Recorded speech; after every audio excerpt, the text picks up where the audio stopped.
A paz, irmãs. Estamos na leitura do livro Vendo Cristo no Novo Testamento, por Stephen Kahl, volume 1, Mateus, Marcos, Lucas, João, Atos. Edições Tesouro Aberto, Belo Horizonte, Brasil, 2023. Hoje ainda vamos ler o capítulo 1, Vendo Cristo como Nosso Rei. Tópico 6, Características do Rei, da página 21 a 24. Características do Rei. Bem-aventurados os humildes de espírito, pois deles é o reino dos céus. Mateus 5:3.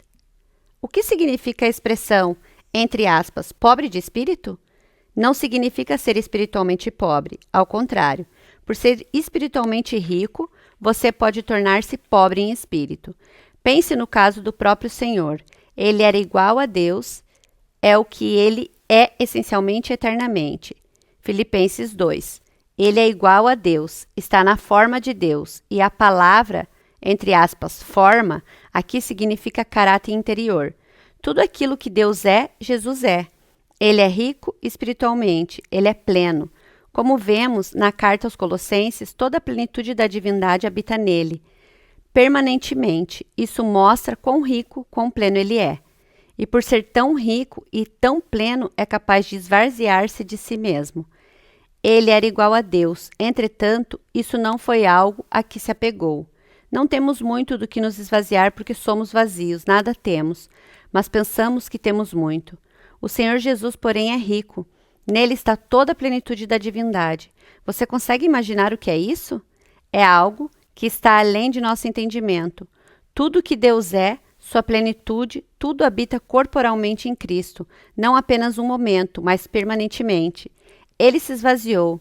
Oh, que grande esvaziamento foi este! É evidente que Jesus não pode esvaziar-se de sua deidade. Isso é impossível.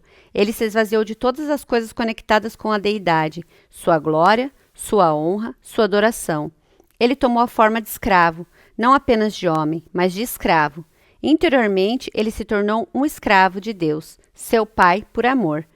Ele, que era igual a Deus, tomou um lugar inferior a Deus a tal ponto que se tornou um seu escravo por amor. É essa a forma que ele assumiu.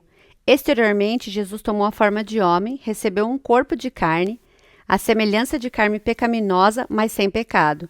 Como homem, humilhou-se a si mesmo, isto é, ele tomou seu lugar diante do Criador como um homem, como um ser criado, abre aspas, a si mesmo se humilhou, tornando-se obediente até a morte e morte de cruz, fecha aspas. Isso é ser pobre em espírito. Em outras palavras, ser pobre em espírito significa simplesmente ter humildade. O que é humildade? Em Apocalipse 3, encontramos a igreja em Laodiceia. Pense nos cristãos daquela cidade. Eles se orgulhavam de si mesmos e diziam, abre aspas, somos ricos, temos tudo, nada nos falta, fecha aspas.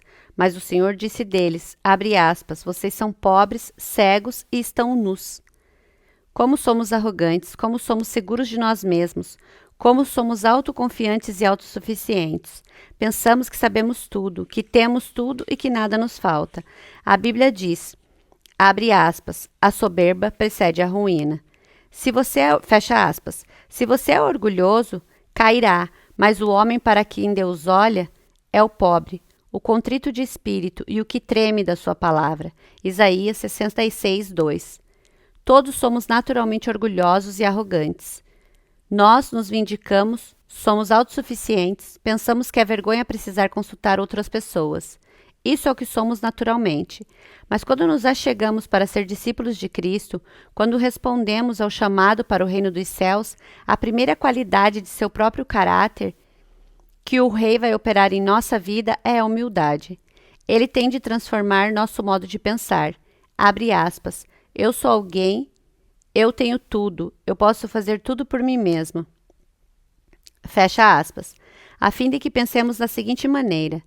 Abre aspas. Eu nada sou, eu nada posso, eu nada tenho. Por isso Cristo tem de ser tudo para mim. Fecha aspas. Essa é a primeira qualidade de um rei segundo o conceito divino. De acordo com o ponto de vista humano, a última qualidade de um rei é a humildade. Se você é rei, não pode se dar ao luxo de ser humilde. Você tem de se autoafirmar, tem de ser autoritário e orgulhoso, exatamente como Luís XV disse. Abre aspas, o Estado sou eu, fecha aspas. O rei, no sentido divino, é totalmente oposto a isso. A primeira qualidade de um rei, segundo o padrão divino, é a humildade. Será que você é um rei de acordo com o pensamento de Deus? Você tem essa qualidade de rei? Você tem humildade? Se em você há humildade, então a Bíblia diz que Deus olha para você. Jesus teve somente 12 discípulos, e eles não vieram de origem nobre, eram pescadores, publicanos e etc. Ainda assim, podemos ver que eles discutiram, brigaram e lutaram entre si ao longo dos anos em que seguiram o Senhor. Pense nisso, eles estavam seguindo o Senhor, eram seus discípulos, iriam ser transformados por ele, mas ainda havia alguma coisa neles que os parecia incomodar, algo que os importunava mesmo até o final. E o que era isso? Era a pergunta, abre aspas, quem é o maior? Fecha aspas. Todo o conceito que eles tinham acerca de ser rei era mundano, segundo o qual cada um tenta sentar-se no lugar mais alto. Se puder alcançar aquela posição, então, pode olhar para os outros de cima para baixo, e os outros terão de servi-lo. Essa ideia estava muito arraigada nos discípulos, e vez após vez o Senhor tinha de ensiná-los em relação a isso. Em Mateus 18, eles estavam outra vez lutando e brigando, perguntando, abre aspas, quem é o maior? Fecha aspas. O Senhor então tomou uma criança e lhes mostrou. Abre aspas. Se não vos converterdes e não vos tornardes como crianças, de modo algum entrareis no reino dos céus. Fecha aspas. Quem é o maior no reino? Aquele que é humilde, como uma pequena criança, porque ela nada tem, nada sabe e tem de olhar para cima a fim de ser ajudada. Esse é o espírito de uma criança. Deus deseja que sejamos como crianças, mas não infantis. Então, em Mateus 20, quando o Senhor estava indo para Jerusalém pela última vez, todos os discípulos pensavam que essa seria a ocasião em que o rei seria coroado e eles se sentariam à sua direita e à sua esquerda. 2 discípulos, os filhos de Zebedeu, vieram com a mãe de Jesus. A mãe, humanamente falando, era a tia de nosso Senhor Jesus. E sabemos que a palavra de uma tia tem peso. A mãe, que parecia não estar interessada em si mesma, nada desejando para si, apenas para os filhos, veio ao Senhor Jesus e disse, abre aspas, nós queremos lhe pedir algo, prometa-nos que vai nos conceder, fecha aspas. Abre parênteses, eles não disseram o que desejavam, talvez estivessem muito envergonhados. Eles sabiam que não era algo muito correto, portanto apresentaram ao Senhor apenas um cheque em branco e lhe disseram, abre aspas, assina para nós, fecha aspas.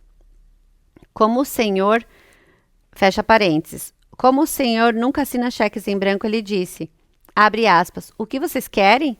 Vamos, sejam honestos, sejam francos, fecha aspas. Então a mãe deixou escapar impulsivamente. Abre aspas, manda que no teu reino estes meus 2 filhos se assentem, um à tua direita e outro à tua esquerda, fecha aspas. Esse é o conceito mundano de reino. Então o Senhor Jesus respondeu, abre aspas, podeis vós beber o cálice que estou para beber? Podeis vós receber o batismo com o que sou batizado? Fecha aspas.